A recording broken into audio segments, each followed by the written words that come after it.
All right, let me make sure I'm live on everything. Today we're going to be talking about transformation. Okay? Transformation is a funeral for your old identity. We've been talking a lot about manifesting, about controlling your life. Yesterday we took a detour, but right now we're back on it. Here is what I would like to discuss. Okay? Many people are not getting what they want.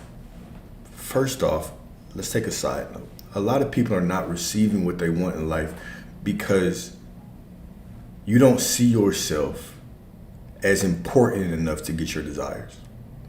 All right? A lot of people, you are deflating your ego. You're deflating your sense of self-worth. Good morning, good morning. Right?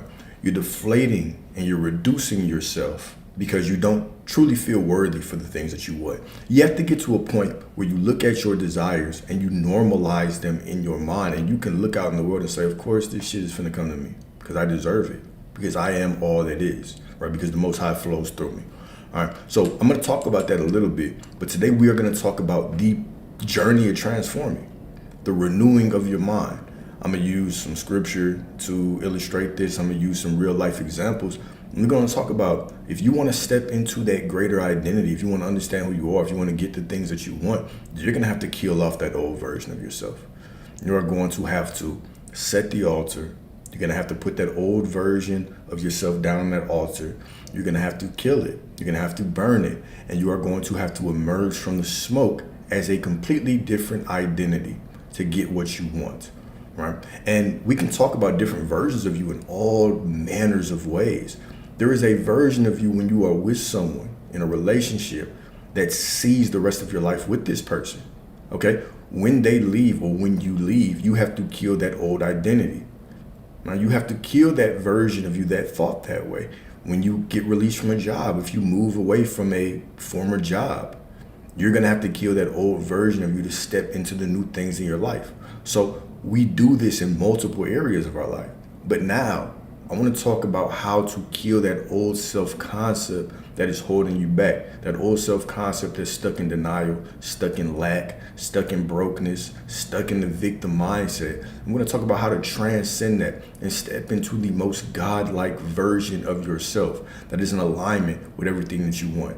Constantly talk about this. It's not about controlling your emotions. It's not about controlling circumstances. It's not about ignoring circumstances. It is about looking at everything and saying, this might not look ideal, but the God within me is perfect. Therefore, this must be perfect. It is the renewing of your own mind that renews reality around you. Okay? It's the renewing of your mind that renews reality around you. When you are faithful to yourself and giving yourself your desires and walking through life as if you are the God of your reality, then the universe, then God can be faithful to you. You can only receive what you have, so you have to give things to yourself with conviction and with faithfulness so that you can receive these things in your third dimensional reality. All right? So we're going to talk about all this shit. So the death of the old self, how to let go and step into a better life. So the painful necessity of death before rebirth. Every next level of your life will demand a different version of you, every single one, right? We are all at a certain level in our life right now in this moment. Some of us are trying to transition. Some of us like it here, right? But in order to move to that next version of your life, you're going to need to birth a new version of yourself, okay? So we talk about the phoenix. Constantly talk about this. This is the bird that literally goes out, builds a nest, sets it on fire, goes and kills itself because it knows that by killing this version of itself, it's going to emerge as something greater. This is symbolic, it's metaphorical, it's poetic in the way that we have to live our life, in the way that we have to step forward into a different version of ourselves, okay? So this ancient symbol across cultures, Greek, Egyptian, Chinese, it represents the power of intentional destruction for divine rebirth, killing that old version of you. Okay, I cannot take the version of me that lives in lack. I cannot take that to my prosperity. Nothing outside of me can grant me prosperity. This is the story of the healing at Bethesda that we spoke about the last 2 days, in the last 2 lectures, right? It was a crippled man sitting at the pool of Bethesda. And everybody, all the sick, all the people in this quote unquote victim mindset. What they were doing is they believed that at a certain time of the day, an angel would stir the water at the pool of Bethesda. And whoever was the first to enter the pool would get their healing. Okay. And Christ, your I am awareness, like I say, read the Bible as if Jesus is your mind talking to you, telling you how to think. Said, do you want to be healed? And this crippled man said, yeah, of course I want to be healed, but I don't have anybody to take me to the pool. And the pool has all the healing in it. Right? No one's bringing me there. Okay? This is the same way we can look and we can replace that word healed with anything. Do you want prosperity? And many of us will reply, I don't have anybody to bring me prosperity. I don't have a job that's giving me prosperity. It's not paying me enough. Right? Do you want to be loved? I don't have anybody that's giving me love. Right? There's no one that's bringing me this love. Okay? And what does Jesus say? What does your I am awareness say? Your I am awareness says, get up. Pick yourself up, take your mat and walk and be healed. And boom, the man got up, granted himself his own healing and walked. This is a metaphor for everything in your life. If you want prosperity, no one's going to bring it to you. There is no magic pool. There is no magic amount of money that will bring you prosperity. If you win the lottery today and you have a broke mindset, you will still go broke. Think as much as you want that if you had 100K, your life would change right now. In 5 months, 4 months, 3 months, you will find the most creative ways to blow that money and end up broke. We see this with lottery winners all the time. If you don't step into a prosperous mindset, prosperity cannot be for you because you attract what you are, right? So we have to look in the mirror and say, what am I looking for? What am I asking God to grant me? And am I giving these things to myself? Or do I think in the receiving of my desires that will grant me my prosperity, that will grant me the love that I so badly desire? Right? Transcending this way of thinking, transcending the thoughts and the emotions and the feelings of this third dimensional reality is when you step into the fact that you are everything that there is. You cannot separate yourself from God. God is within you. God flows through you. Whatever you want to say, you are a fragment of God. You are a manifestation of the Most High.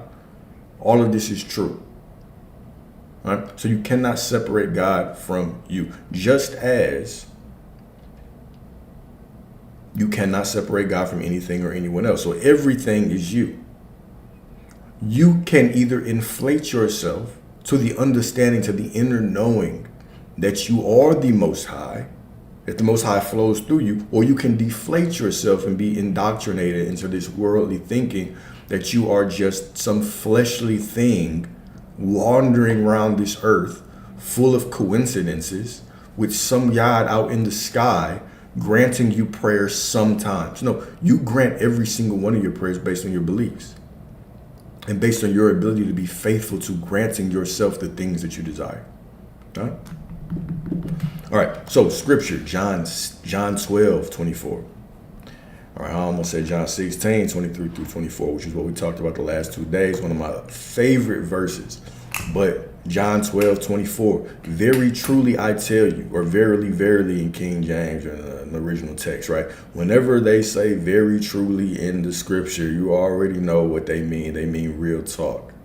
They mean pay attention, because I'm about to tell you something that you need to hold on to. Okay, very, very, very truly I tell you, unless a kernel of wheat falls to the ground and dies, it remains only a single seed. Excuse me. But if it dies, it produces many seeds. You have to kill yourself. You have to kill yourself. You can only go about your life if you do not fall to the ground and die. If you do not sacrifice this old version of you, you can only produce fruit that is in alignment with this one version of you. But if you kill this version of you and you awake to who you are, now you can produce many seeds. You can produce many of the things that you want, many new experiences. Your reality can change. Okay? So this lecture is not about improvement. Now, improvement is cool, but we're talking about full-on transformation. Okay? And transformation requires a kind of death. Okay? So we're not talking about little incremental improvement steps. We're talking about you go to sleep tonight. You kill this version of yourself that's stuck in lack. that's stuck in this victim mindset, and you wake up tomorrow in a completely new reality. Huh? And the change that you have within yourself is so strong that you don't even need proof from the external reality. You just know that the external reality is sprinting to catch up to you.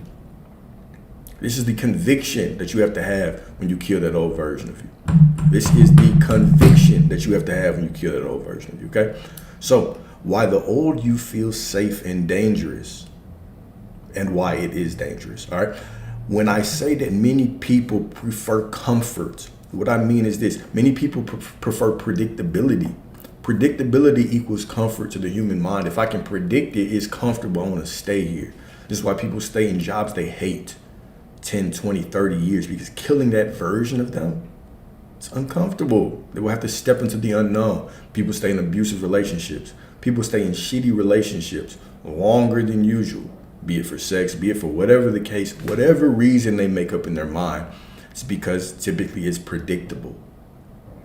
The unknown, stepping into a new version of yourself, challenging the norms, not knowing how life is going to unfold, is difficult.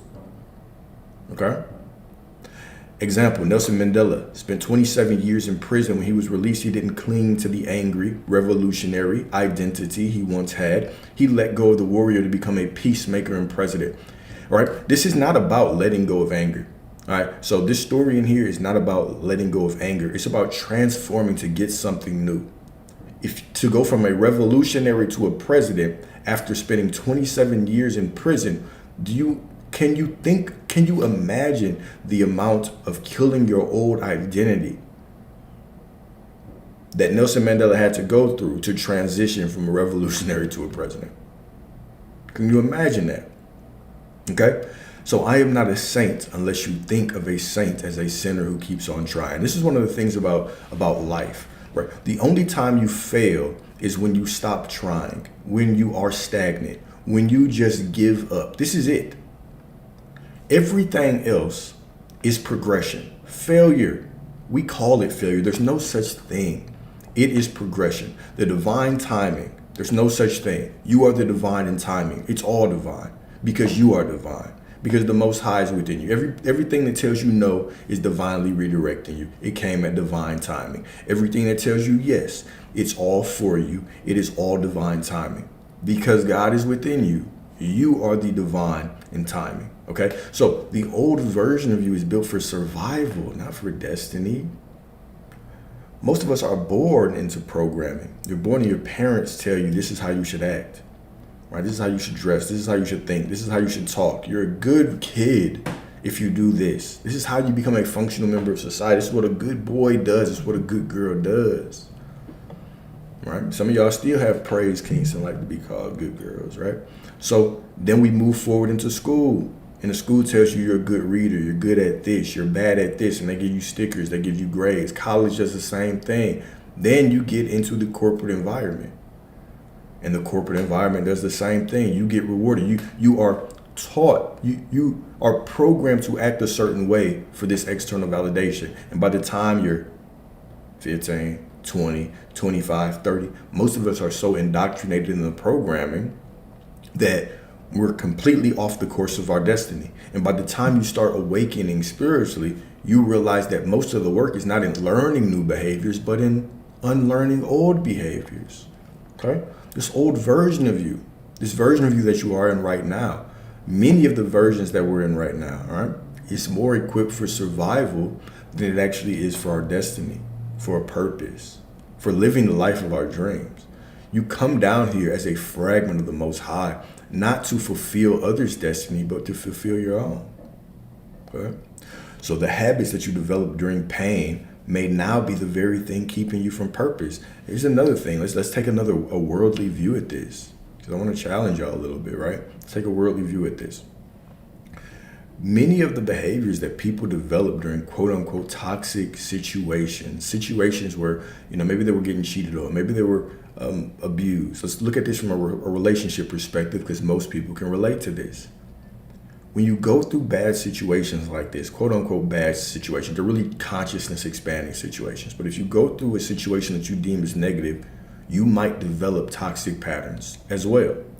And you develop these patterns as a coping mechanism to deal with the toxic environment that you're in. So if you're with a cheater, you might develop patterns of going through their shit.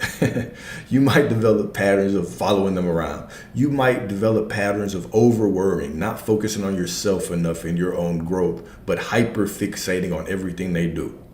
All right, trying to catch them up. Okay, same with abusive people. You might create toxic behaviors of staying away, of not speaking the way that you feel. There's all these behaviors that we develop, and when we develop them in environments that are quote unquote negative, we can place the blame on the other person. We can say, okay, I have to do this because this other person. I have to do this because that other person. It was them. It was them. It's them. I'm not saying that's the wrong thing to do. Stick with me now. What I'm saying is that in the next step of your life, when you actually receive the person that you want, and those behaviors that you have are not conducive to a healthy environment, and this good person that you're with, they don't want you going through their shit. They don't want you following up with them all the time. They don't want you, they want you focusing on your own growth and not trying to catch them up and shit all the time. Right? And so now, when we're in healthy situations, we actually have to do more analysis on ourselves. One of the beauties about relationships, especially good divine relationships, is they put a mirror on our shortcomings. Okay? We can typically fall into this pattern where we get out of a bad situation, we look at that bad situation, we put all the blame on that other person, so much so that we stop doing the work on ourselves, which is unfortunate. She's very unfortunate, right? But, this type of mindset is not conducive to anything healthy. Anything that you step in that is healthy, you're going to have to put more emphasis on your self-development, on your improvement than the other person. You're going to have to improve yourself more than you focus on the other person. You have to pour into yourself more, or else the situation won't work. All right? One of the great paradoxes of a divine relationship is that it forces you to focus on yourself. And those people who are not willing to focus on themselves because they're so used to the chaos, they're so used to blaming other people, what do you see? When things get still, when the love becomes calm, when the honeymoon phase begins to wear off, okay? When you start to step into the stillness and the beauty of divine connection, and now y'all have the opportunity to use true conflict as a bridge to deeper intimacy, these people will run because they're so used to always performing. They're so used to chasing. They're so used to not being seen, to not having to be seen, to not doing the work, to blaming other people for the problems, that they turn into a goddamn road runner and get up out of there. Right? And this can happen over and over and over and over again until they realize, oh, well, that guy, side quest Greg wasn't that bad of a guy. Friend zone Greg wasn't that bad of a guy. Right? Very, very interesting.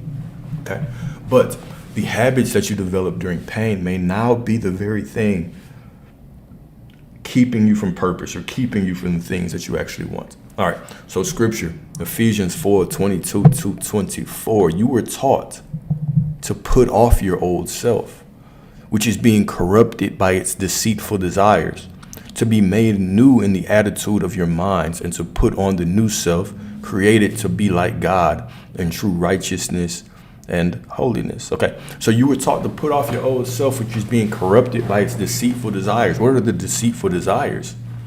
Things that you don't want anymore. Okay, we can think of desires as positive and negative. Things that you even are worried about right now that may never happen, we consider those desires.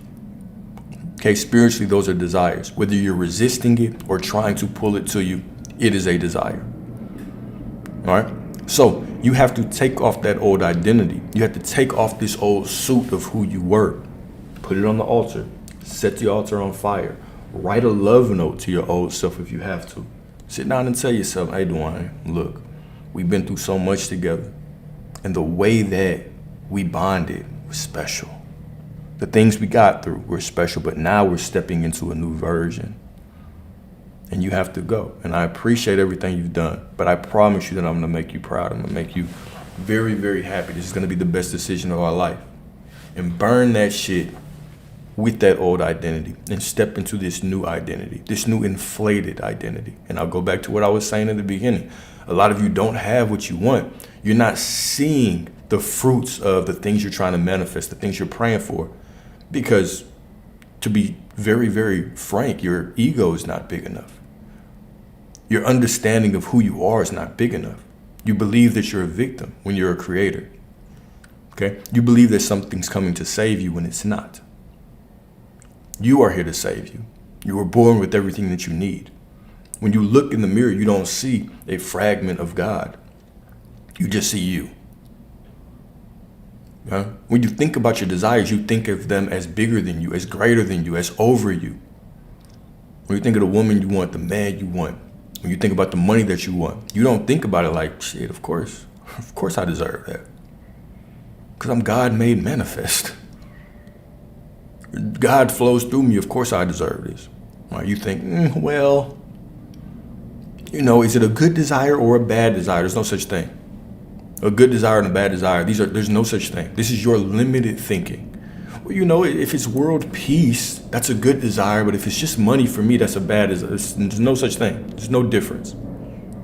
Your desire, because you are a manifestation of the Most High, isn't even necessarily to get the desire. It's so you can understand yourself more thoroughly as the creator.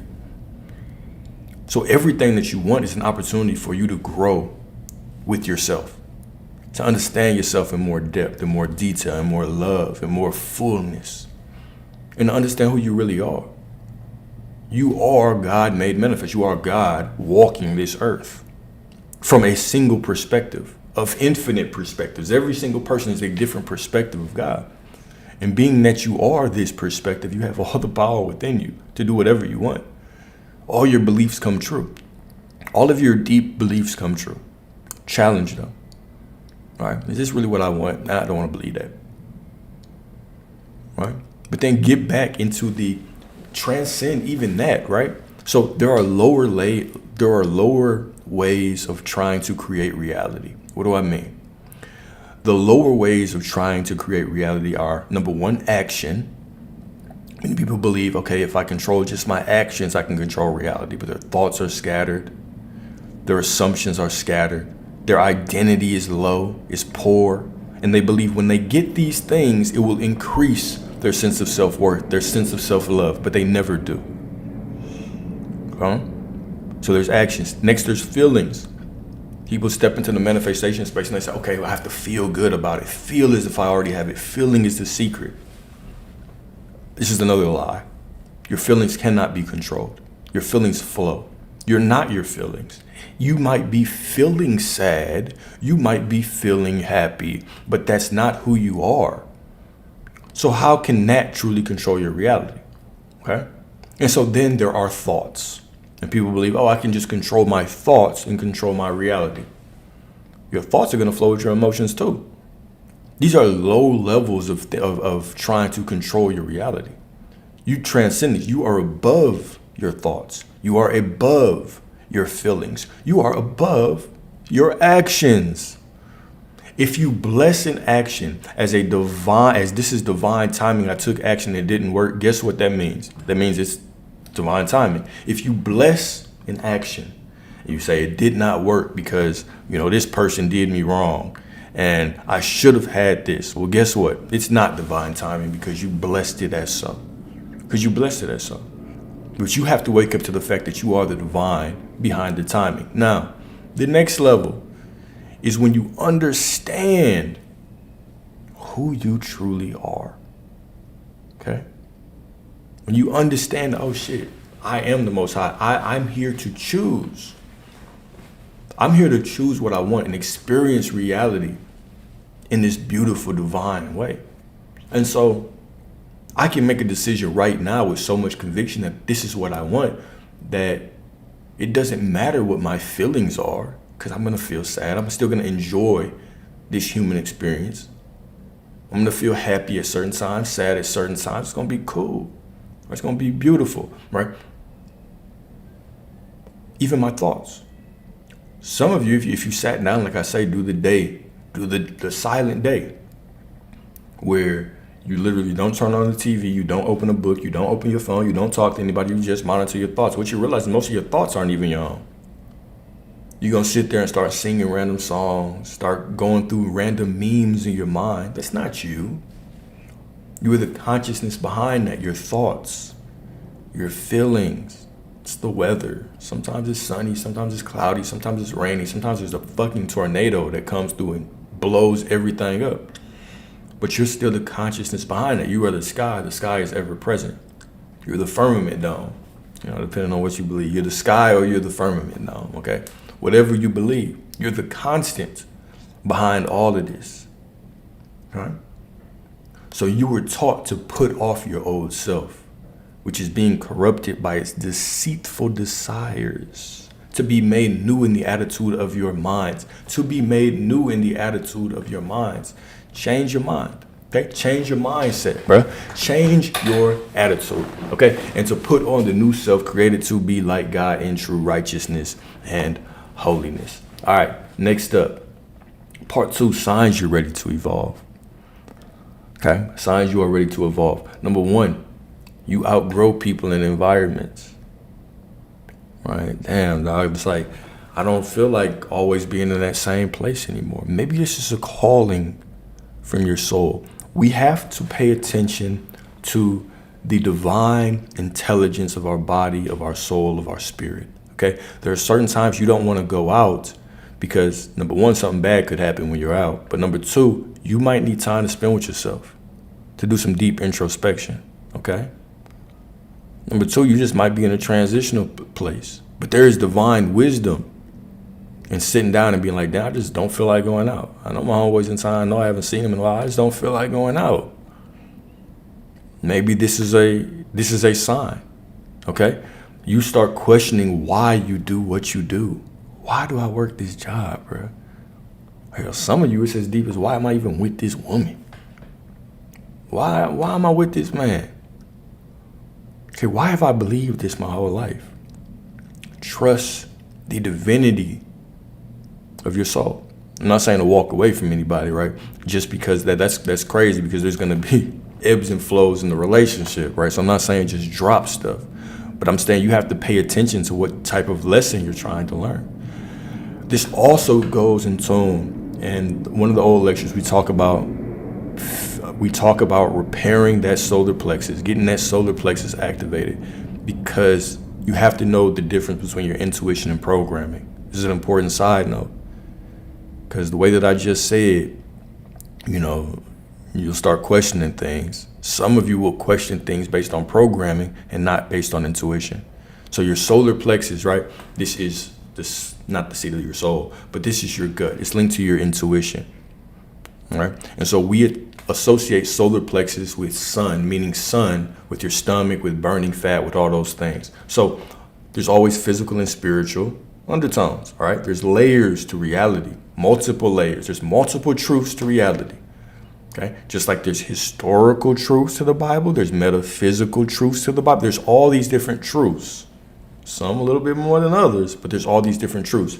You have to look at everything as multi-layered. So you have fat in your body that happens from overeating, right? What's the purpose of this fat? Is that it stores toxins because you're eating all this processed food. You're really not supposed to be big and overweight, right? But you eat all this processed food, it has all these toxins in it. To keep these toxins from getting into your blood, the fat stores them, right? Now, what is another purpose of fat? Fat also stores old trauma, old programming, okay? These things get stored in your body. This is why sometimes you can go through a heartbreak, a tough situation, right? And you can feel pain in a certain body part. You can feel pain in your side, in your back, like in your chest, in your heart. You can feel points. And if you are truly conscious on this healing journey, you'll figure out that sometimes the pain comes before the thought. So you have a pain in your side because you just went through a heartbreak 2-3 months ago and you're still working through it, but you're getting more in tune with your emotions. You have pain in your side, then all of a sudden your mind starts running to match that pain.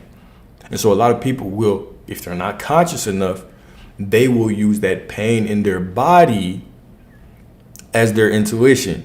and say, oh no, I just had intuition. Like it was, I could tell you was cheating. It was just my intuition. No, it was because you've seen that pattern so many times. You've internalized it, and your body is storing these memories. And now when you get caught up in a situation, because sometimes you're not really conscious of what triggers you. It could be a word.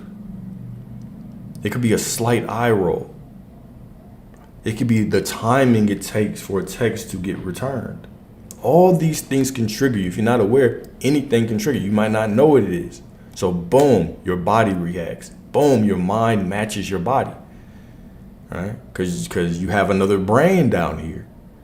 Okay? Your body does certain things. Your body can actually store emotions in such a way that your brain turns off.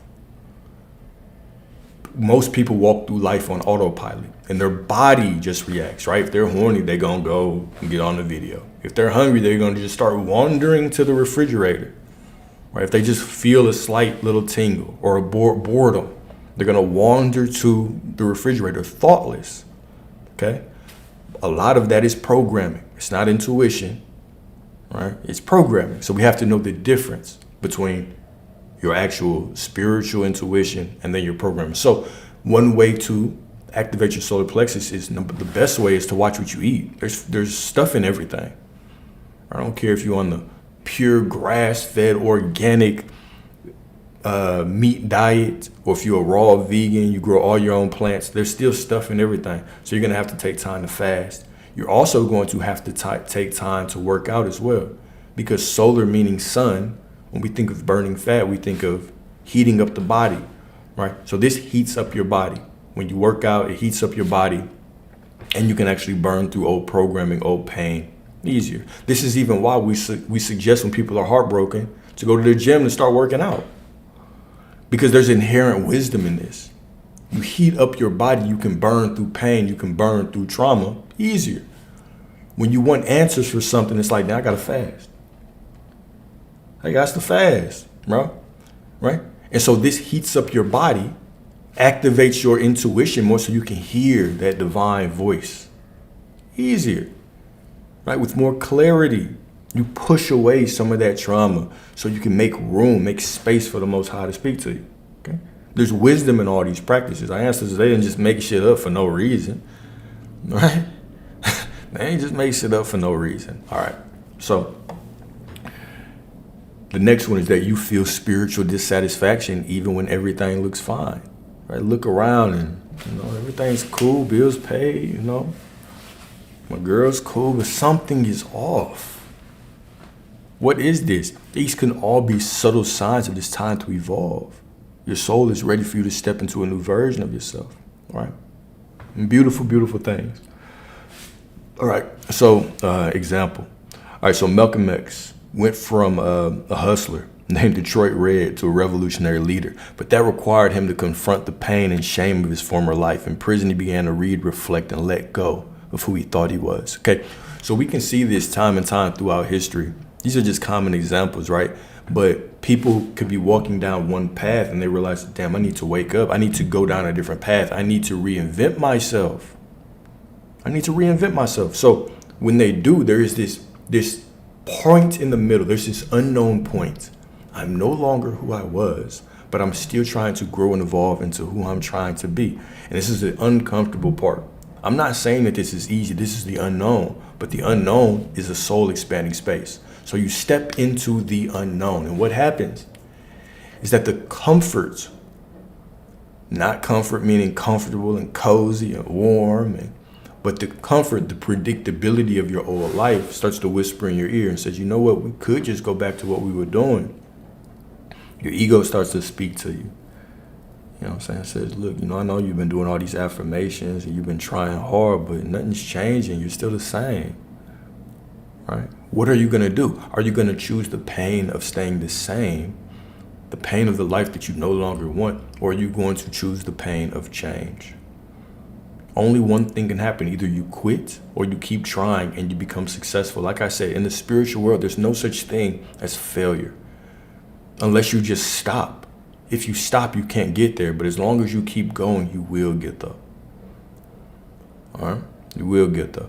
This is one of the things that we think about when we're talking about things of a spiritual nature. We talk about like you have to go through a difficult time.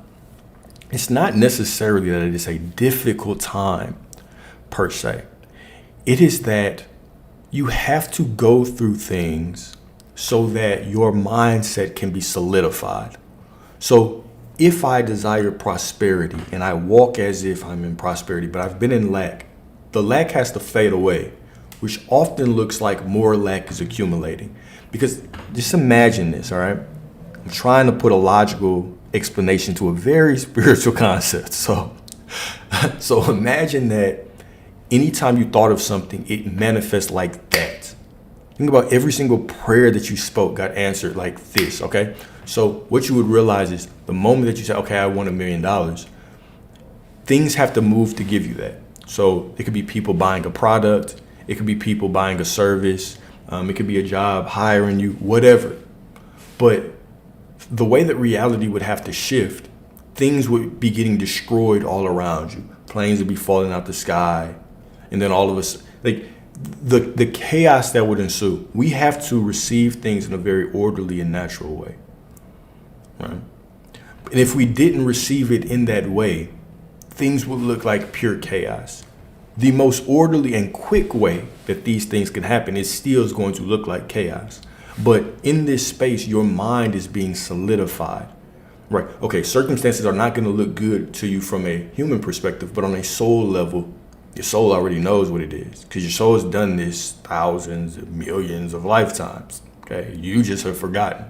So you're going through this situation, and because you're going through it, you're solidifying in your mind. Your ego is starting to be brought on board because little things are happening that are good, that are showing you, oh shit, this is happening. So now your ego's more on board. You solidify that new self-concept. You actually step into more self-actualization of who you are.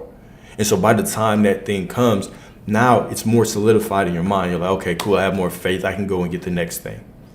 Right? Because God is quote unquote jealous. The universe is quote unquote jealous, not in a human way, but in a way that wants to be praised. It's going to do things in ways that you cannot comprehend because this is the nature of the divine. It is to surprise you. It wants you to say, oh my God, it's a miracle.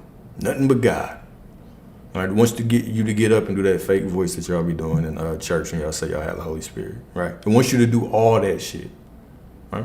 So whenever you're going through things, you have to take it that way. Okay, this is just a time for my self-concept to be solidified, all right? So part 3, the spiritual side, shedding to ascend. All right, transformation is always preceded by separation.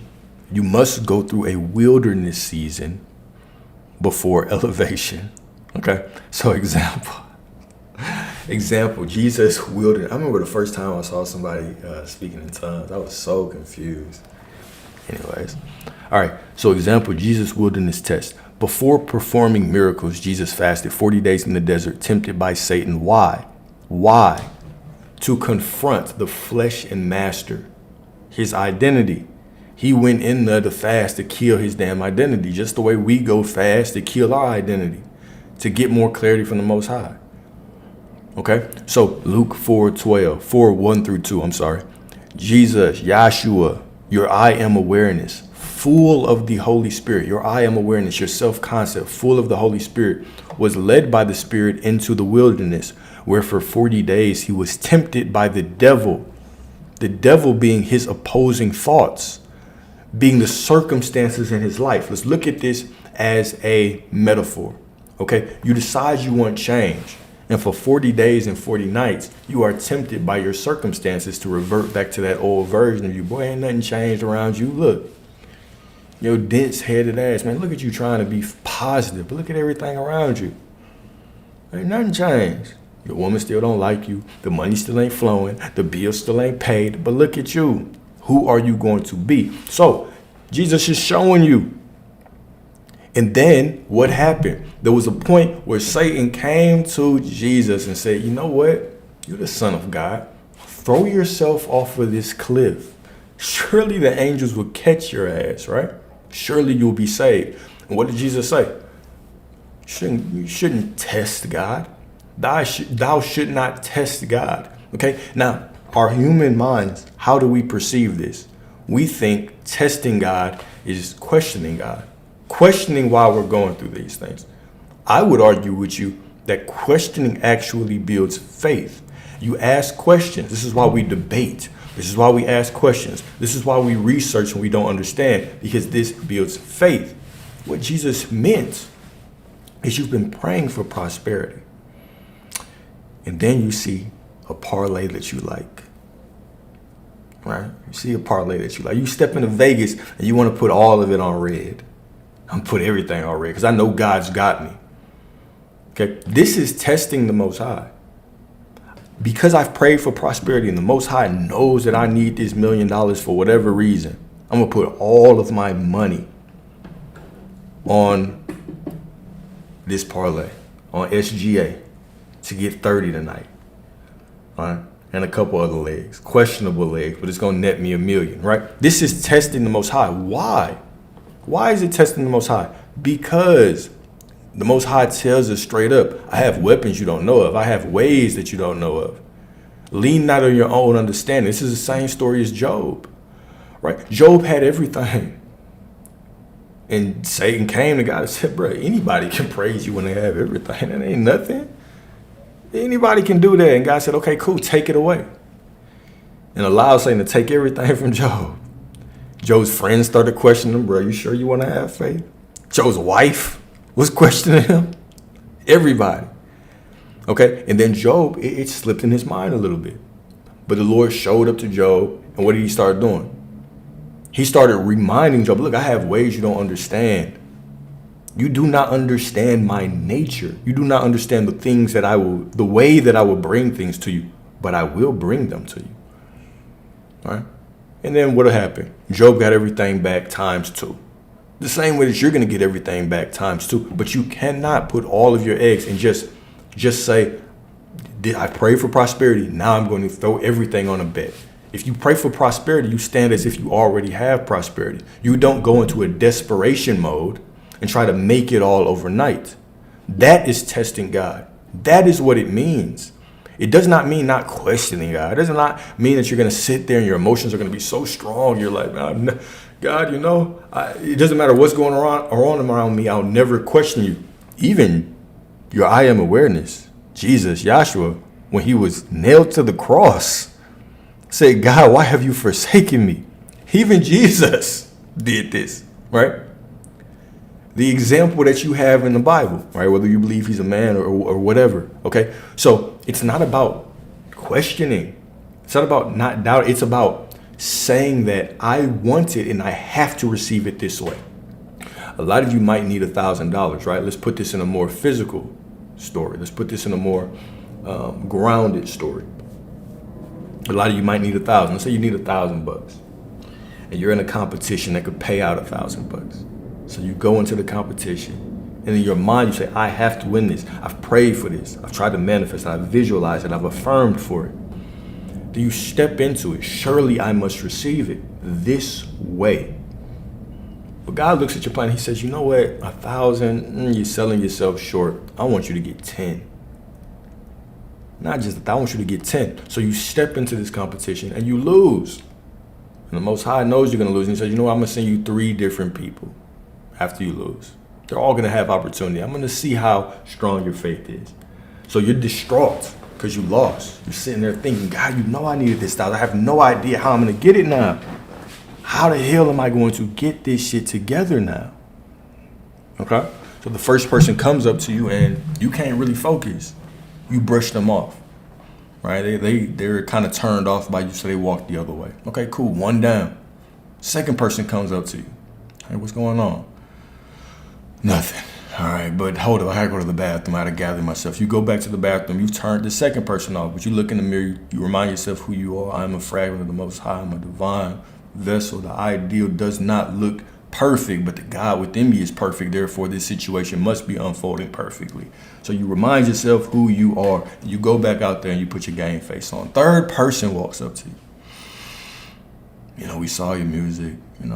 I thought you should have won, but look, I have an opportunity for you. It's not paid, but we're doing some music tomorrow. We'd love for you to come play with us. Okay, cool. You go show up. Unless you're in lack and you say, I can't do it for free. All right. But here's the thing, whatever decision you make is going to be the right decision. All right. But I'm using this for the example. All right. So third person comes in and they offer you. And you show up because you know that God has weapons you don't know of. So you show up, you play. Okay, nothing happens. All right, y'all put that information up, but it's the next day now. Still nothing's happening. This is 2 days after the competition. You need this money. You need this 1,000. Now, all of a sudden, somebody else who says, okay, I saw y'all's video. I want to bring you on. Here's an audition. Don't really know how much it's going to be, how much we can pay, but here's an audition. You show up to the audition the next day. You do all right. Now, you look in their eyes, you can tell they just need to bring somebody on. And then they offer you $10K a month for a retainer. Right? And so instead of making your measly $1K, you made $10K a month. You solidified your desire for a longer period of time, all because you remembered who you are.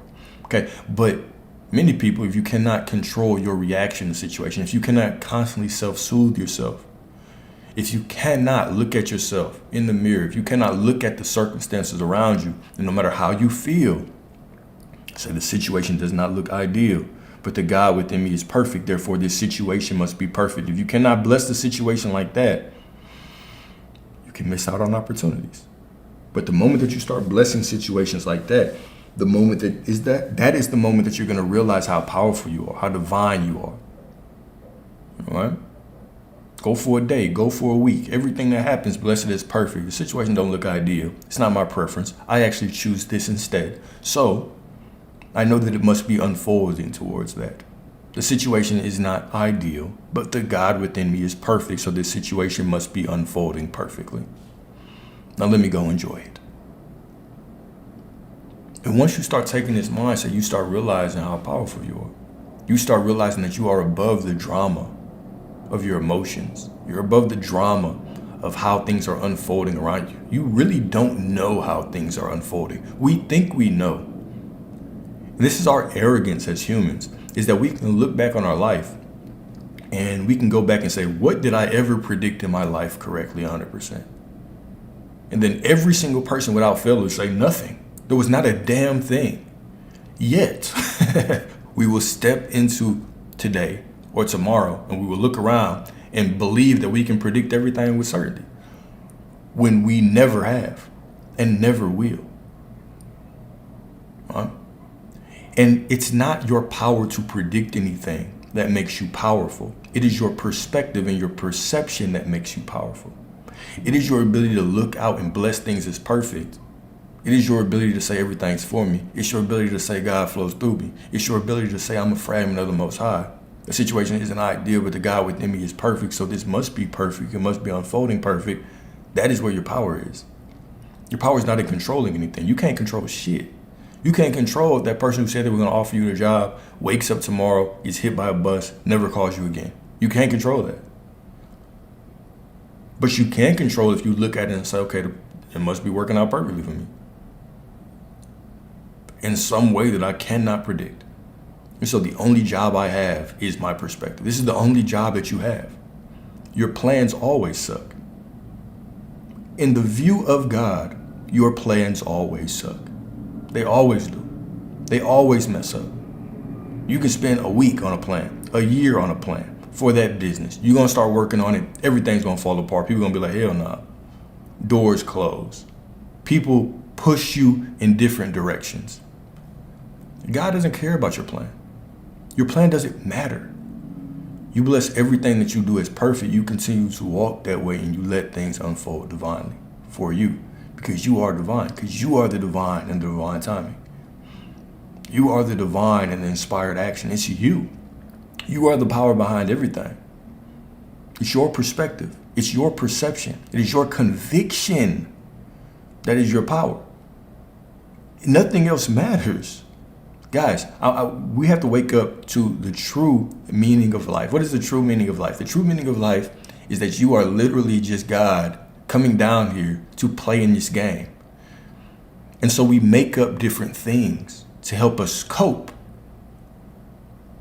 We talk about things like purpose. You create that based on what you believe. We talk about discipline. You create discipline based on what you believe. We talk about divine timing, divine action. The right, it was right. You declare what is right and wrong based on your beliefs and your perspective and your perception. Because this is the authority that God gave to you. In the Bible, it clearly says God's giving you dominion over everything. Everything. Do you think that he just stopped with certain things? It was like, except for this. I'll give you dominion on everything but this. Right? Your perspective, your perception, your conviction. These are your superpowers. This is the paintbrush that you have to paint over whatever shows up in your reality. Doesn't matter what it looks like. God within me is perfect, so it must be perfect. It's unfolding perfectly. I love it. Right? Even if my feelings hate it, I love it. The divine within me does. Right? And I can cry and still believe that. I can be happy and still believe that. Okay? It's not about controlling your feelings. It's not always about your actions either. Right? You can take all what you think are the right actions, and the one day that you take off is the day that everything blows up. The one day that you have to go a different route because all of a sudden you were stuck in traffic and then somebody called you and they had an emergency and you showed up somewhere else and then you met somebody there and they put you on the opportunity of a lifetime. Right? You never know how things are going to play out. Bless everything is perfect. Right? Do the best that you can and continue to move forward. And utilize your perception, your perspective to paint the world around you, okay? So another example is Moses. All right, Moses had to leave the palace of Pharaoh, wander as a shepherd for 40 years and shed his identity as an Egyptian prince before he could become a liberator, okay? So you cannot enter the promised land with an Egyptian mindset. You can't enter the promised land with that old ass mindset, with that watered down mindset, with that victim mindset. You can't enter the promised land of whatever you want. You can't enter prosperity with that broke mindset. You can't enter that healthy relationship with that victim mindset, with that all men ain't shit, all women ain't shit mindset. You can't enter a good relationship like that. Right? You can't enter a job that, fulfills you with an unfulfilled mindset. You can't. Polar opposites, they don't attract. They don't match up to one another. Okay? So part 4, emotional grieving, mourning the man or the woman that you were. Okay, so letting go is emotional. Even toxic versions of yourself feel like home because they are familiar, right? We talk about comfort. We're not talking about what feels good. We're talking about what's predictable. We're talking about what is predictable. So 2 Corinthians 5:17, therefore, if anyone is in Christ, the new creation has come. The old has gone. The new is here. We're not talking about if anybody is worshiping a man. We're talking about if anyone is in their I am awareness. Christ is your I am awareness. When we talk about Jesus, when we talk about Christ, when we talk about Yahshua, whatever you want to call him, we're talking about your I am awareness. Right? When you have solidified in your mind that this old version of me is gone, it's dead. The new version is here. Right? I've completely let go of this old version of myself. Now, you can be engulfed. You can let this new identity envelop your world. But you have to give it to yourself first. Okay, God gives you what you're faithful enough to give yourself with conviction. Okay? So, let's see here. Augustine of Hippo. Before becoming a church father, Augustine was a philosopher and pleasure seeker. Okay, he struggled with lust and confusion for years. But when he let go, he wrote, you have made us for yourself, O Lord, and our heart is restless until it rests in you. Now, this is important. Our heart is restless until it rests in you. No, if everything is going quote unquote negatively in my situation, in my life right now, okay, and then I wake up and I say, you know what, I want things to be better. I'm just going to focus my thoughts on what I want. I'm just going to focus them real hard. How long does that typically last? A day, 2 days, till you get triggered again? Okay. So when I'm talking about renewing our mind, I'm talking about our perception. I constantly have to make sure that I restate this. It's not about your feelings. It's not about controlling your feelings. It's not about controlling your emotions. It's not about controlling your thoughts. It is greater than that. It's about self-actualization, self-realization. What is the highest form of self-actualization or self-realization? People go from wandering around thinking they're just random ass people. Then they get some kind of spiritual enlightenment. They keep rising and rising until they really start to do this work, and they realize that, damn, I cannot separate God from myself. I cannot separate the creator from the creation. I can't separate it. No matter how many people tell me and try to keep me in this amnesia of who I am, the highest level of self-actualization and self-realization is understanding that God flows through you. Well, actually, that's the second highest. The highest is understanding that you are a God, that you are God, that God can't be separate from you. If I pour water from a gallon of water into a glass, there's no separate. I can't separate the water. The water is the water, right? This is the same way that you are with the Most High. This is the highest level of self-actualization. And when you walk around with that inner knowing, your emotions don't matter. You can actually enjoy life more.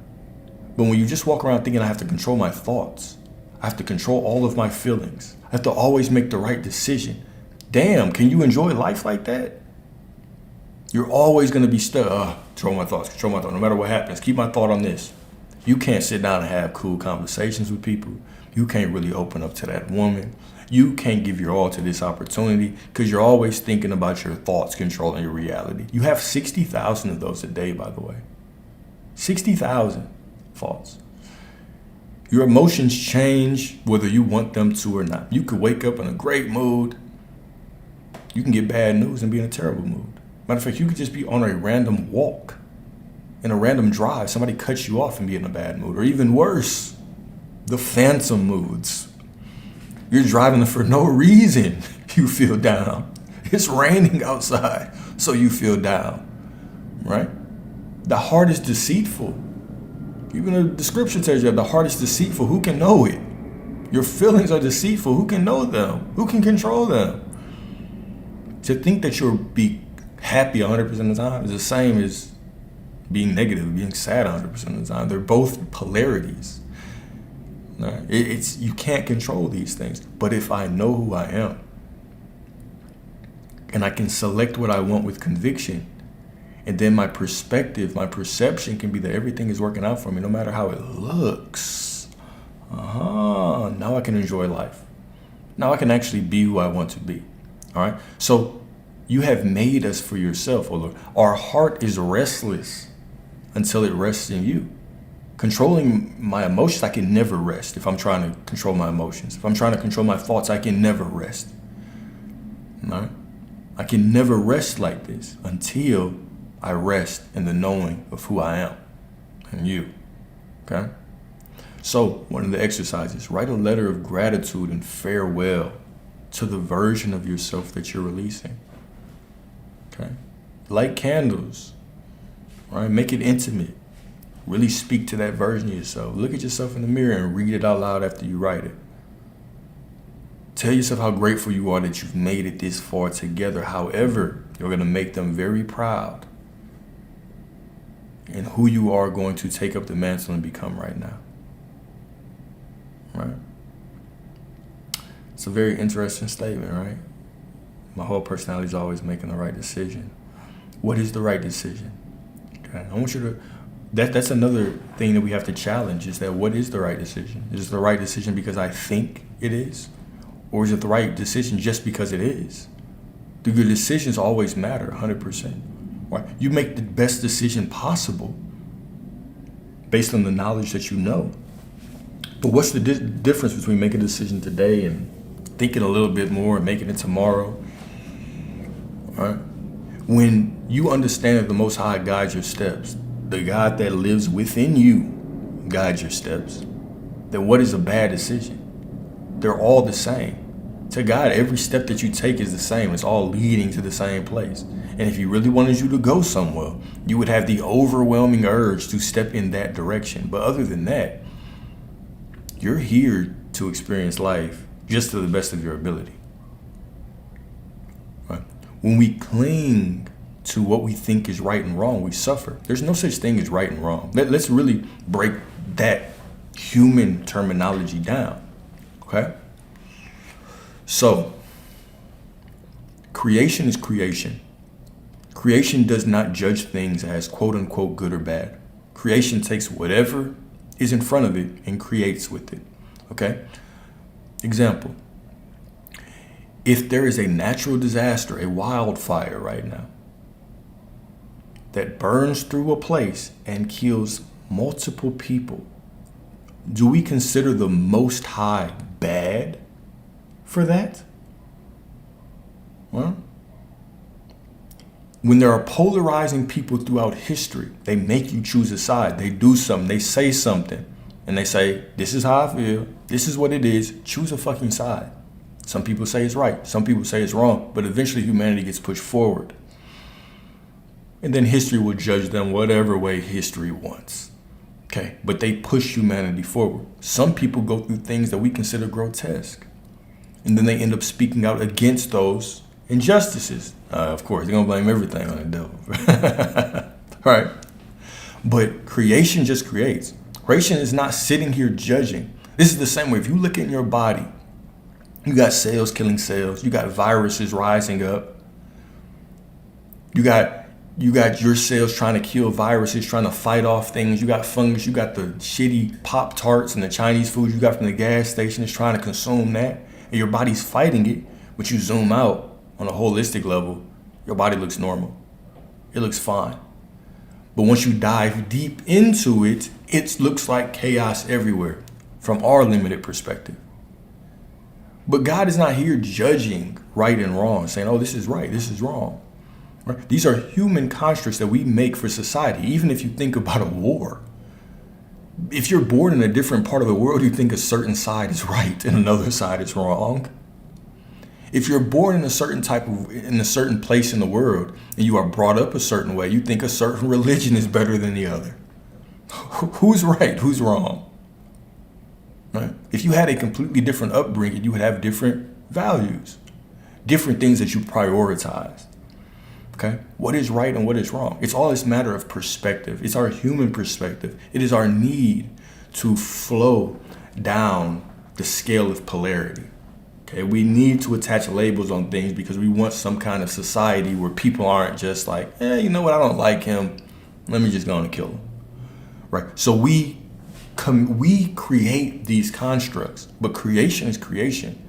Creation creates whether you think it's positive or negative. So if you look in your life and it looks like everything is falling apart, it's just creation. It's not for you to judge. Because God is within you, because you are a manifestation of the Most High, your perception and your judgment can make it bad.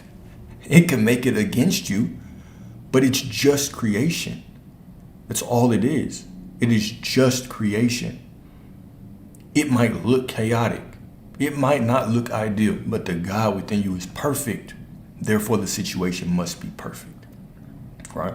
We can continue to give our power to everything else and say, oh, it's just the devil. We can continue to give our power to everything else and say, oh, it's this person's fault. Or we could just use our perception for what it was actually meant to be used for, right? Which is to create. Now, I understand that this is not a simple concept and society will fall apart if everybody truly just woke up to their power. Society couldn't function because society needs a lot of people to stay in certain roles so society can be upheld. But what I'm telling you is that you have much more power than you believe.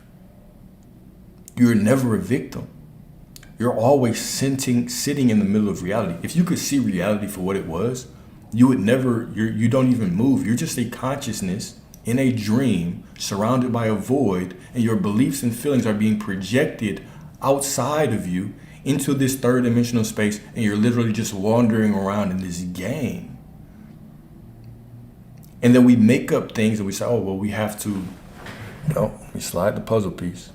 And then we make up things and we say, okay, we have to have purpose. We have to have these things. We have to have all these things. These are constructs. They're meant to make us feel meaningful and powerful within this construct. But you are powerful above this construct, outside of this construct. You are the creator of this, really. But you've descended and you've been programmed to forget who you are. And most people live their whole life like this. Their whole life. Just lost, forgotten, right? Victim. Playing into the drama of everything else. Their thoughts are not their own. If you could look at most people's thoughts and actually read them, you would just see what they heard on the news, what they hear in the music, what they scroll on social media. You would just see a bunch of other people's thoughts. They don't take enough time to sit by themselves. And then these things manifest as the problems that we see in society, where people can't even connect with people because they're too scared of being seen. I haven't even seen myself. I can't let this motherfucker see me. Let me get up out of here. Right? This is such a cycle. It is such a cycle. It's a very unfortunate cycle. It's an avoidable cycle, but it is such a cycle. All right? So that's one of the exercises. Write a letter of gratitude and farewell to the version of yourself that you are releasing. Okay? Next up, practical tools to begin the shift. Number 1, mirror work. Speak life into your future self. Damn, I shouldn't have said future self. Let's say into your new current self. There is no future, there is no past, okay? There is you right now, and your thoughts, how you feel about yourself shape the way that you think about your past. And you have created these thoughts about the past that you believe you've experienced in this linear fashion, but these things all exist. You can ask 2 different people who are in the same room when something happened. You could ask them what was the weather outside, and one person will say sunny, and one person will say it was raining. And in their mind, they're both true. Their past match up. Their memories match up to this. One person will say they were wearing a blue shirt. The other person will say, no, you was wearing a red shirt. And both of these things are true, right? And this is a tougher conversation to have because most people are like, oh no, if I tried to just change my past, it'd be like gaslighting myself. No. You can believe whatever you want to believe. Well, I'm just saying that you have more power than you think. And whatever you want to believe is whatever it is. All right? But speak life into your new current self. Can you walk with enough conviction to... Can you walk with enough conviction to understand that your current self right now is all that matters? Right? This is the verse that we looked at yesterday. John 16, 23 through 24. All right? When we're taught how to pray. We're taught how to ask the universe for things, how to ask God, how to ask yourself really for things. And it says, hitherto, until now, you have asked me nothing. Meaning, many people are like, okay, what does that mean? So one of the translations is, up until now, you've asked me nothing in my name. Because the Most High says, okay, when you pray, you need to say whatever you want in my name. The name of the Most High, your name being I am that I am. All right, so you say, I am prosperity. And then it says, up until now, you've asked me nothing in my name. Many people are like, whoa, hold up. I've been asking for the last month, for the last 10 days. Okay, what do you mean? This means that it does not matter what you've asked yesterday or for the last month. Who are you being right now? Even if you are asking that you want something right now, I am prosperity. And you're looking around, you're saying, I'm saying it, but I've been saying it for 10 years and nothing's happened. You are aware right now of being someone who doesn't have prosperity. You're being aware of someone who's been asking for it for X amount of time. You shouldn't. And when we really wake up, and it's just so hard to explain, but it's so simple to understand, is that you really shouldn't be aware of how long you've been asking for something. You should just be aware that you are that new thing right now. And that is the proof that you need to walk through life. You don't need proof from the external world. You don't need proof from situations. You don't need proof from your significant others. You just need the proof that you are this person now. And because I am this person now, reality has to catch up. Reality has to catch up. And whatever I look at, even though it doesn't look ideal, the God within me is perfect. I am perfect. Therefore, this situation must be unfolding perfectly for me. Point blank period. This is the secret formula. And then the remove versus what? Ask without hidden motive. What is hidden motive? It's like we were talking about at the pool of Bethesda. When the guy was like, bruh, look, the angels come and they stir the pool, and the first person to get in the pool is healed.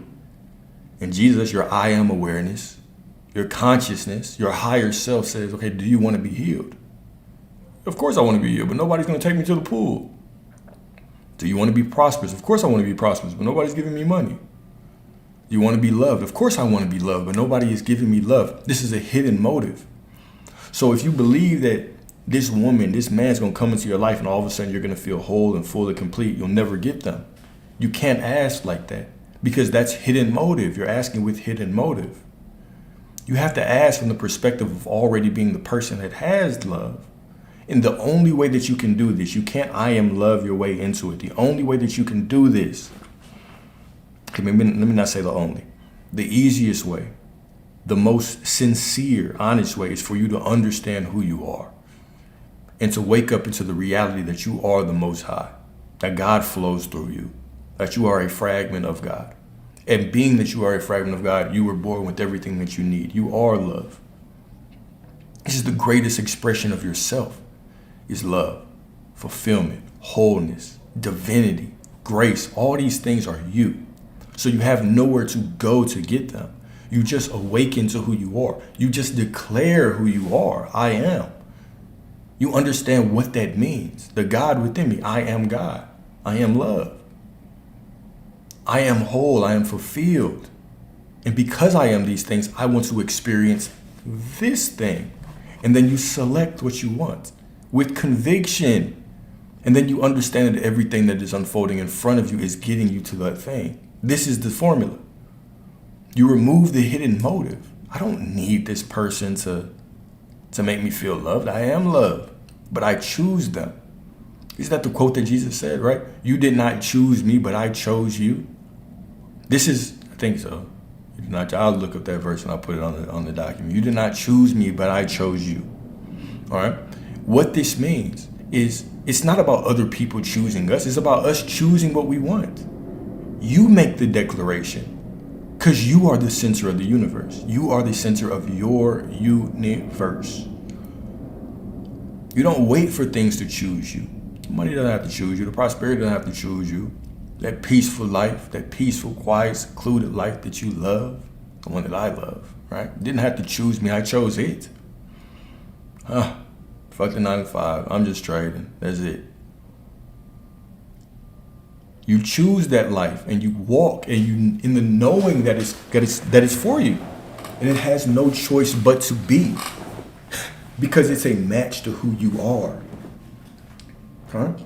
This is the full hidden formula that you're given on how to get whatever you want. Doesn't matter if it's a person, doesn't matter if it's a place you want to visit, doesn't matter if it's a lifestyle, doesn't matter if it's a specific amount of money, a general amount of money. It does not matter. Verily, verily, I say unto you. We already know when they say verily, verily, that means listen. Verily, verily, I say unto you, whatever you ask of me in the name of the Father, the name of the Father, I am that I am. All right? You will be given. He will give. Whatsoever you ask in the name of the Father shall be given to you. Hitherto, until now, you have asked nothing. Okay? Whatever you ask within the I am awareness, when you understand who you are, will be given to you. But up until now, you've asked for nothing. All right? So right now, you have to be aware that you are that thing. You cannot be aware that you've been asking for a month, for a week, for 2 years. You cannot be. It doesn't matter if you have been acting the opposite for the last 2 years. Who are you right now? And can you hold on to that conviction of right now I am this thing indefinitely until it materializes in your world? Because the truth is that, reality is unfolding from you. You are the cause and the effect. So your conviction is the cause, right? Your accepting of that thing is already being given to you is the effect. And then it unfolds in space and time in the most unchaotic way, in the speediest way, all right? So you're not, so cars aren't falling out the sky, right? But it conforms in this speedy way so that you can be, so that your desires, so you can be surrounded, enveloped by your desires. I think the word they use is enveloped. all right, by your desires. So we're given a divine blueprint. We just have to follow it. So most of us follow it, except for the hitherto now, the up until now part, and then the ask without hidden motive. That is when most people struggle. And this requires us to train our mind. The best part of the ask without hidden motive is when you actually just work on understanding who you are. When you meditate, do a meditation and just say, I am. Do a meditation on I am that I am. If you're really bored or bold, do the I am that I am. Just meditate on that simple mantra, I am that I am, for as long as you can. An hour, 2 hours, 3 hours, however long you want. It's the same as meditating on I am God. Say that over and over again. And allow your soul, allow the Most High to tell you the truth of who you are. Right? Don't let people in church tell you about who you are. Don't let other people tell you about who you are. Allow your soul to tell you who you are. Because once you come into that awareness of who you are, you'll never look for love outside of yourself again. You'll never look for prosperity outside of yourself again because it's within you. Why would I need to go find love when that's what I am? Why do I need to go find prosperity when that is who I am? It would make no sense. It would be like going and trying to look for my phone when it's in my hand. You could never find it out there. You'll just drive yourself crazy. You're already wearing your glasses and you're running around the house trying to find them. It's already on you. And so the moment that you realize, you're like, oh shit, I can just relax. I am that I am. Ooh, all right, cool. All right. It is very powerful being your authentic and higher self. It's the most powerful thing you can do. Everything else is futile. Everything else is like trying to swim upstream when really you want to be swimming, you want to be floating downstream in your life by understanding that that is what you're doing. You're selecting what you want with conviction. You're pointing your mind towards it. You're granting it to yourself. You can do whatever technique you want. You can do affirmations, right? You can visualize, do whatever you want, but do it from the awareness of who you are. Do it from the awareness of a God made manifest here. Just trying to enjoy life, knowing that everything that unfolds from the moment that I make this declaration until it materializes in the third dimensional reality, it is all unfolding perfectly. It doesn't look ideal, but God within me is. So it must be perfect. And then ride that current downstream, that powerful current of your desires, of the Most High. You don't have to swim across it. There's nothing to change. Whatever unfavorable situation that you're in, there's nothing to change about it. You just select how you want it to unfold. You accept where you don't have to close your eyes to what's going on. You don't suppress reality. You don't suppress your feelings. You just choose how you want it to unfold in a different way. All right? You are literally the consciousness within a void, dreaming of this reality around you. And this reality is not solid. It's literally, y'all know physics. It's 0.0001% matter. The rest is energy. The rest of it is God. You are not even 0.0001% here, right? The 99.999% is the spiritual part of you. That's the God part of you. But we spend all this time focusing on the 0.0001% when it's not even real. Good morning, right? It's just a part of you. It's a projection of you, okay? You change yourself and the world changes. This is your power. This is your superpower, okay? So a daily surrender practice, scripture, Romans 12:2. Do not conform to the pattern of this world, but be transformed by the renewing of your mind. What does this mean? Don't conform to what you see, right? You can have emotions, you can do whatever, but you do not lose the conviction in what you want based on what you see, because what you see should mean nothing to you because you don't know how it's unfolding. You think you know, but this goes back to understanding who you are in this physical body. When I try to control reality, I can't control shit because I can literally only see 0.0001% of it. All my plans that I've ever made, they've went to shit. Every time I've made a plan, it's went terribly. I got to where I wanted to go based on faith, But the moment that I make a plan, doors close, people say no, opportunities show up. I get put in these times of, sitting in divine isolation. All these things happen, but somehow I end up on the right path. But because we are a species of amnesia, we're a people that love to fucking forget. We go through life and we're like, oh, the next situation, I'll plan it perfectly. And the moment it does not go according to our limited human perspective, we're just, I can't believe this. Instead of saying the situation doesn't look ideal, but the God within me is ideal, so therefore it must be unfolding perfectly. I am perfect, right? So this is the beauty of your perception, okay? Do not conform to the pattern of this world, but be transformed by the renewing of your mind. Detachment drills. Can you cut out one toxic behavior weekly? Can you limit access to triggers from your old life? These are more worldly things, right? And so I like to be a balanced brother. All right. So we like to talk about things from a worldly and from a spiritual perspective. Okay. So cut out one toxic behavior weekly and then limit access to triggers from your old life. If I'm really trying to change, right, we have to also look at this logically. Because I can say that I'm going to make up my mind and do better from now on. I'm going to walk in prosperity. I'm going to give it to myself. I'm going to remember the God that I am. But if I were to tell you that I'm not drinking anymore, I'm going to quit drinking for the next month, and then you caught me sitting in a bar, you would say,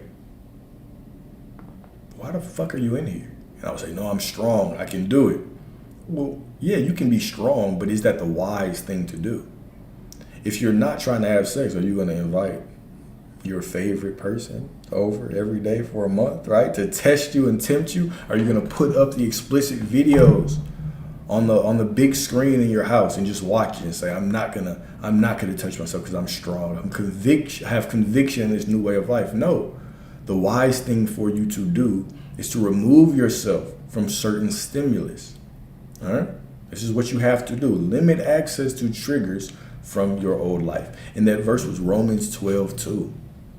Do not conform to the pattern of this world, but be transformed by the renewing of your mind. Romans 12:2. All right? No problem. So we always want to make sure that we're making the wise decision. A lot of people want to make the strong decision, but it's better to make the wise decision. Because strength takes you so far, right? I can sit here in my conviction all day. But if I'm constantly in situations where I'm just have to look at bills all day, I'm trying to balance my checkbook, but also think that I'm prosperous, I need to make time for that. Right? Okay, this is the time that I'm going to do that. And then I'm going to do other things throughout the day that help me reinforce my mindset. Right? If I want to believe that I'm loved, I want to start doing things that make me feel loved. Now, here is the beautiful thing, or here's the interesting thing about us as people, is that we like to work spiritual law backwards.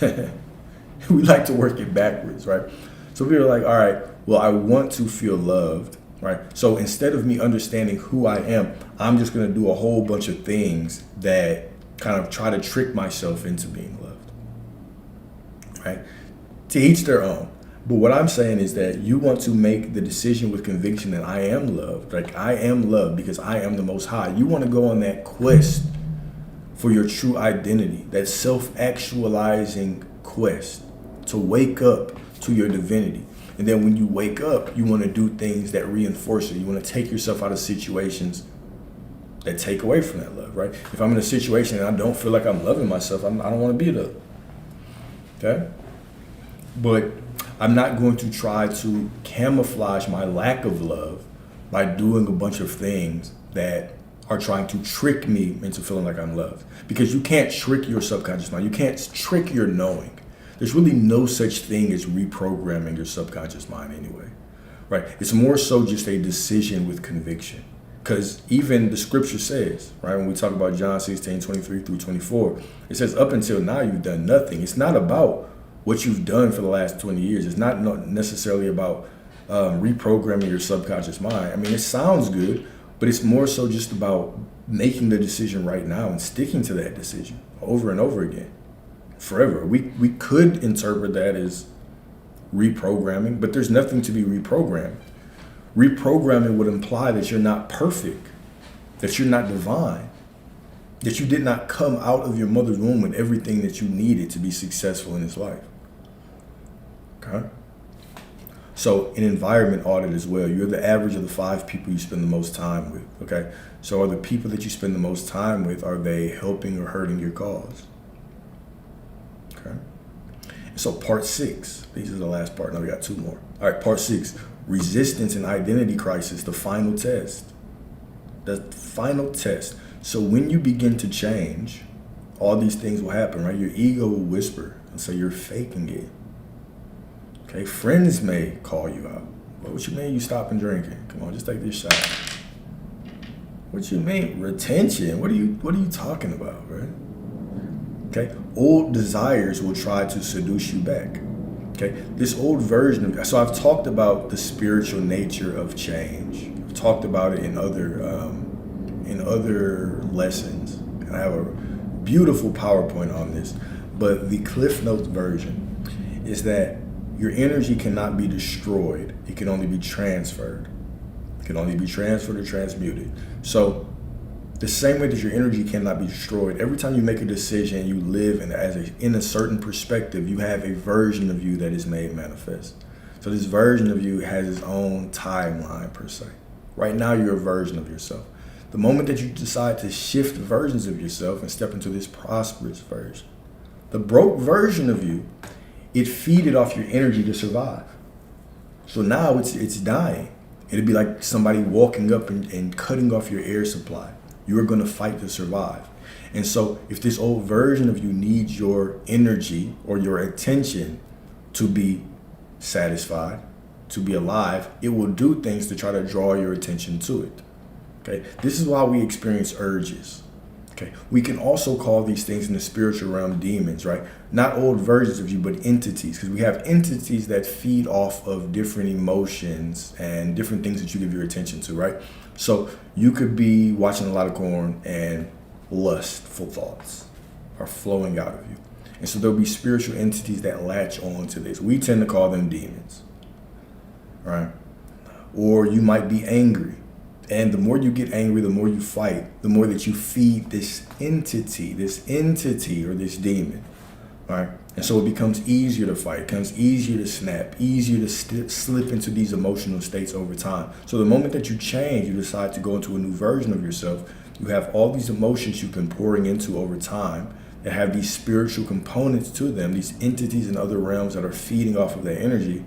And they say, whoa, whoa, whoa, whoa, whoa. You've been feeding us for the last 10 years. Why stop? And they give you quote unquote urges to come back, to pull you back. Right? This old version of you, it starts to bring up things in your life to try to pull you back, which is really a beautiful thing because that means that those old energetic ties are dying off. So you really should be happy when this happens. This means that change is coming. Change is happening. Right? So you continue to march down this promised path, understanding in the awareness of who you are, and you allow all these old things to die off, right? Allow all these things to die off, okay? So you have your ego whispering you're faking it because your ego is used to what you've been doing. It conforms to your norm. It conforms to your identity. Let's call your ego your identity. And you have an identity based on where you work, who you speak with, the girlfriend that you had, a boyfriend that you had. These create identities. There's versions of you that see yourself in these positions forever. That's why when you break up with somebody, it's damn near like experiencing death. A death of that other person because you're no longer speaking with them, and then the death of a version of you that thought that was going to last forever, right? So your ego, when you try to switch into new things, you're going to have to kill that old version of you, right? Or you're going to have to convince it. We can look at it from different perspectives. The easiest way to look at it, or the most logical way in my mind, instead of looking at it as killing, let's say, look at it as convincing it to move to this new way of being. And you can only do that with conviction over time. And then once you start seeing things work out, your ego is more convinced and it becomes more easy to stay in this mindset over time. Okay? So you have your ego. You're going to have friends in your external world. Your friends are just projections of you. All right, so we think that, they're telling us that you've changed because they're hating on you, but it's just really an insecurity within ourselves being outpictured, right? Like people are like, oh man, I do all this stuff on social media and people don't support me, my friends don't support me. It's just really insecurities within yourself being outpictured in front of you for you to confront these things. Is that going to stop you or going to keep moving forward? What's it going to be, big guy? Right? And so if you can move forward through these things, you send out a message to the universe that I am who I say I am. I am that I am. Okay? And the world can conform even more. And then old desires, these old entities and old versions of you try to seduce you back. But it shouldn't be that seductive. That old life should not be that sexy to you. You've already lived there for the last 2, 5, 10, 20 years. Go to that new version of you. Okay? That unknown where it feels like everything is tempting you and nothing is changing. This is the soul expanding space. This is where you solidify your conviction. Then when it feels like nothing is actually holding you back anymore, nothing is really tempting you, but things still haven't changed, even more of a soul expanding space. And then finally, boom, you take off. Okay, this is why even in the Bible, they talk about humans like seeds, faith of a mustard seed.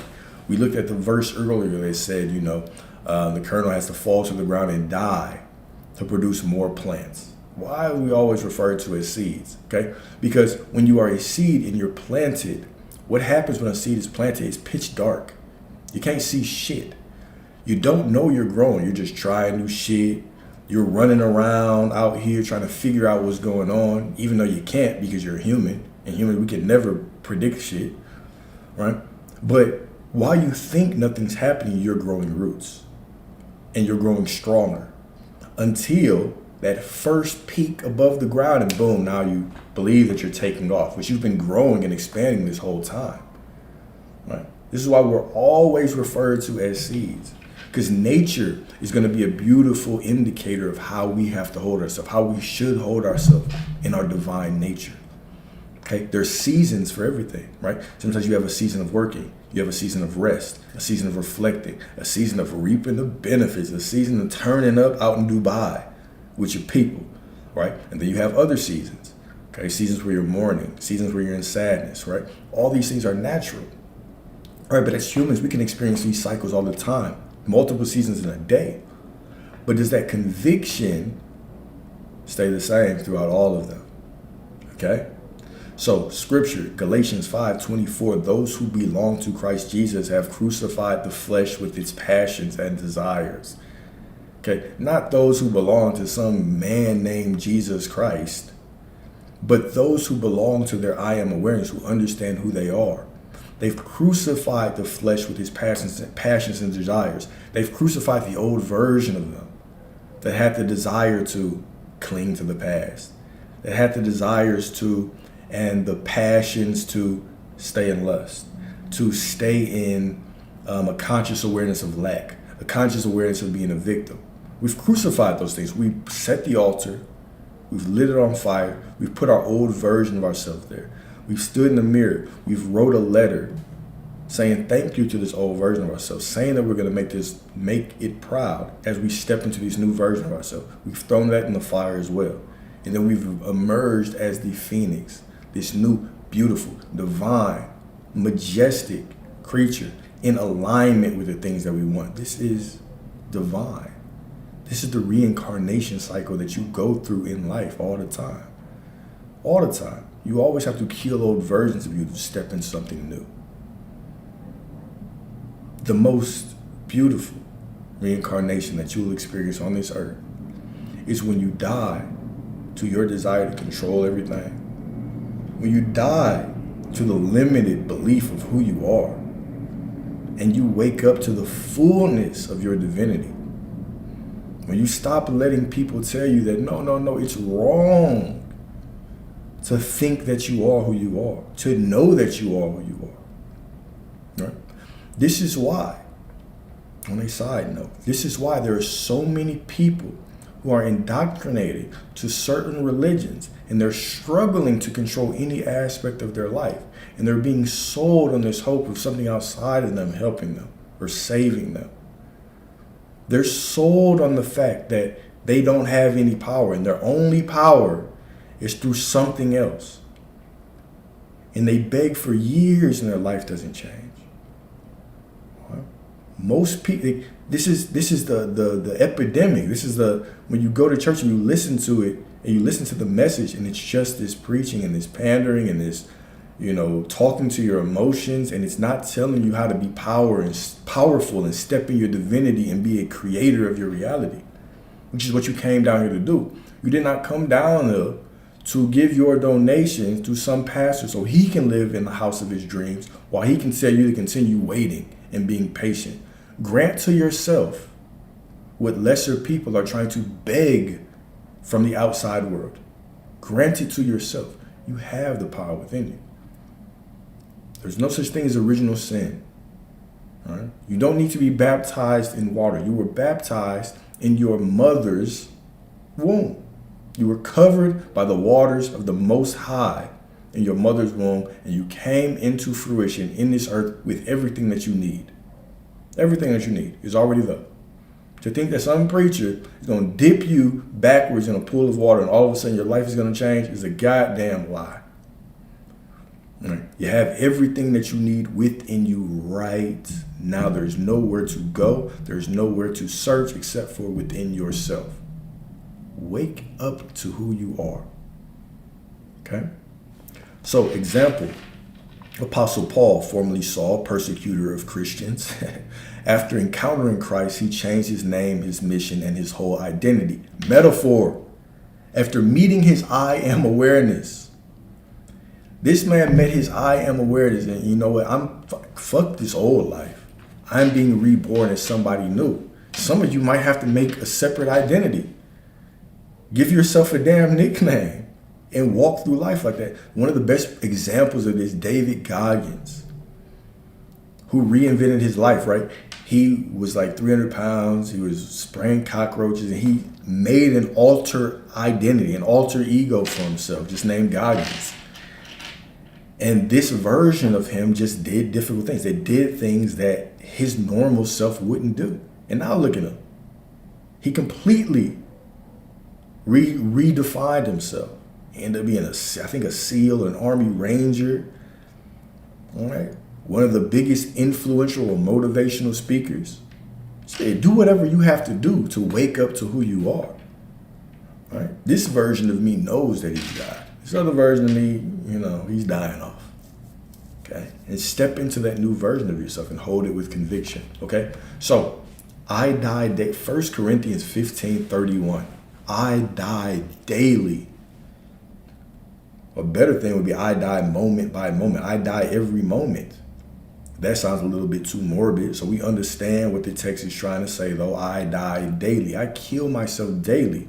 I renew my mind daily. Daily, I'm faced with the challenges of looking out in life and blessing them as perfect, even though they don't look ideal. Daily, I'm forced with the old emotions and feelings of my old life. I don't try to suppress them, but I remind myself who I am in the midst of those things, and then I go about experiencing them. My feelings don't deny me the truth of who I am. The external circumstances don't deny me the truth of who I am. If anything, they're just rearranging to prove to me further who I am. Okay? So every day he laid down his flesh to walk in purpose. All right? So part 7, becoming the architect of the new you. Okay? Men are not prisoners of fate, but only prisoners of their own minds. Franklin Roosevelt. Okay? So action plan. New habits. New people. New environments, right? New language. Stop speaking failure over your life. New you. Right? This is an opportunity to step into a new, divine, beautiful, blessed, enchanted, miraculous version of yourself. It doesn't require you to control your emotions. It's impossible. Doesn't require you to control the outcomes in the world. Impossible. Doesn't even require you to control all your thoughts. Impossible. Right? But what it does require you is to step into a new version of yourself. A new version of yourself with conviction. Stop speaking failure over your life. Right? You can engage with your life. You can engage with your feelings and your emotions. But remind yourself constantly of who you are. The Most High dwells within me. You know what I'm saying? God is perfect within me. Anybody who tells you otherwise, right? Let them live in their limited reality. But as your life begins to change And God continuously reminds you that yes, you are who you say you are. This is all you had to do. You will realize, oh shit. All this time I was trying to control my feelings and the actions of everyone and my thoughts 24/7 like a psychopath. All I had to do was wake up to who I was. All I had to do was change my perception of life. This is all I had to do, right? And so now you become the true creator, the true conscious creator, the true co-creator of your life. Not just some victim bystander that's sitting there and allowing yourself to be swayed with everything that comes in your life, like a feather in the wind. Right? Every time that something bad happens, all of a sudden you lose your faith, you lose your perspective, you lose your perception. You're like, damn, I messed up because I couldn't control my emotions and thoughts. No, you're still the same. You're still the same person underneath. You're still the same divine consciousness underneath. The emotions just happen. So what? That external experience, all it's doing is allowing you to bless it as perfect. Bless it as perfect so you can see the miracle in it as it unfolds in front of you. That's it. Let it unfold as perfect so you can see the miracle, right? Be faithful enough to yourself to give yourself the things that you desire so God can be faithful to you, right? Be faithful to yourself. God is faithful to those who are faithful to themselves because you are God. So when you are faithful to yourself, the Most High can be faithful to you. All right. So Proverbs 18:21, the tongue has the power of life and death, and those who love it will eat its fruit. Those who love it will eat its fruit. Okay. So walking away from the funeral with purpose, you must learn to say, that was me and I loved him, but I'm not him anymore. You know what I'm saying? That was me. I loved him. He was a good dude. We got through a lot together, but I'm not that guy anymore. Right? Letting go is not rejection. It is elevation. It is transformation. The cost of your new life is your old one. Okay? And he who is not courageous enough to take risks will accomplish nothing in life. There is no failure outside of your stagnation. There's no such thing as failure. Unless you just quit, right? But if you quit, that's a guarantee that you go back to a life that you don't want, the circumstances that you don't want. Life will just fall back in the place of what you didn't want before. Allow it to fall into what you actually want. And the only way you can do that is with your conviction and you waking up to who you are, okay? He who is not courageous enough to take a risk will accomplish nothing in life. And the final scripture, right? Isaiah 43:18-19. Forget the former things. It doesn't matter what happened yesterday. It doesn't even matter what happened a minute ago. Do not dwell on the past. See, I am doing a new thing, and now it springs up. Do you not perceive it? Right? See, I am doing a new thing. I am new now. I'm a new man now. I'm not that old dude anymore. I'm not Dwayne from 2024 or 2023 or 2021 or wherever you want me to be, right? I am new, renewed in who I am, understanding who I am, right? Completely new personality, right? More in line with who I am, more in line with the divinity that flows through me, right? And so are you, right? And the moment that you step in this, boom, your world starts to change. Life starts to change. No, do you not perceive it? Right? So in conclusion, transformation, right? We're not talking about a little self-development here or there, okay? We're talking about making the decision right now that you are new and renewed in your understanding of who you are, all right? I'm new and renewed in the understanding of who I am. And now I wake up in a new reality because I understand who I am. Right? I feel you, bro. I appreciate that. Right? I understand who I am. So I renew my mind daily in my walk that the Most High flows through me. And in this inner knowing, I know that every situation, though it may not look ideal, I bless it as perfect because the God within me is perfect. Therefore, this situation must be perfect. All right, all right. Cool, I appreciate y'all. As always, man.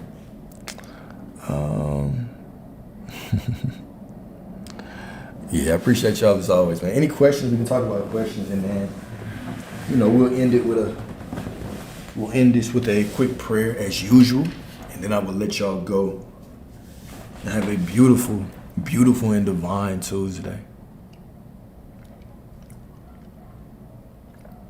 But I appreciate y'all for joining, man. We've been on a manifestation roll for a while. We've been talking about manifestation. So all the notes are always on the YouTube video. So anything I talk about here, it's always on YouTube. The live stream stays up. I don't edit them and take them down. So, and the YouTube link is in my bio. It's under the link tree. But it's just Alexander Dwayne on YouTube. But the notes, you can download the notes, you can take them, you can do whatever you want with them, man. Just don't, I put it on as commenting. So if y'all want me to talk about another topic or go into more detail, you can comment on it. You can do whatever you want with these notes. Miss Linda, I appreciate you, man. You have an amazing day as well. All right, y'all. All right, let's go and end this one with a prayer. Finna go. Gotta go visit my mom today, man. Tuesdays are for mom. You feel me? All right. Heavenly Father. All right, Heavenly Father. We understand that every desire that we have within us is you desiring to express your divinity through us. We understand that every situation, every person that we attract into our life, that comes into our life or in our experience, is meant to expand us into a more divine, conscious, beautiful, whole version of ourselves, more in alignment with who we were born to be. We thank you for allowing us to come into this world with everything that we need already within us. I also pray for anyone that's going through pain, going through heartbreak, that you provide them with the peace and the love that only you can provide, but also that you remind them that the peace and the love that they are seeking from the external world is always within them and ready to be tapped into. Okay? All right, y'all. I see you all as beautiful, as divine, as perfect, as whole, as prosperous, as wealthy as hell, right? As in alignment with everything that you want. If you do not feel that way, it's cool because I see you as that way anyway, so I know it must be true. Right, y'all have a beautiful, beautiful, blessed Tuesday. And I appreciate you, John. I appreciate you, my brother. Right, y'all have a beautiful Tuesday. Right, and y'all have and y'all stay prosperous. Y'all stay the prosperous guys and goddesses that you all are. All right, thank y'all.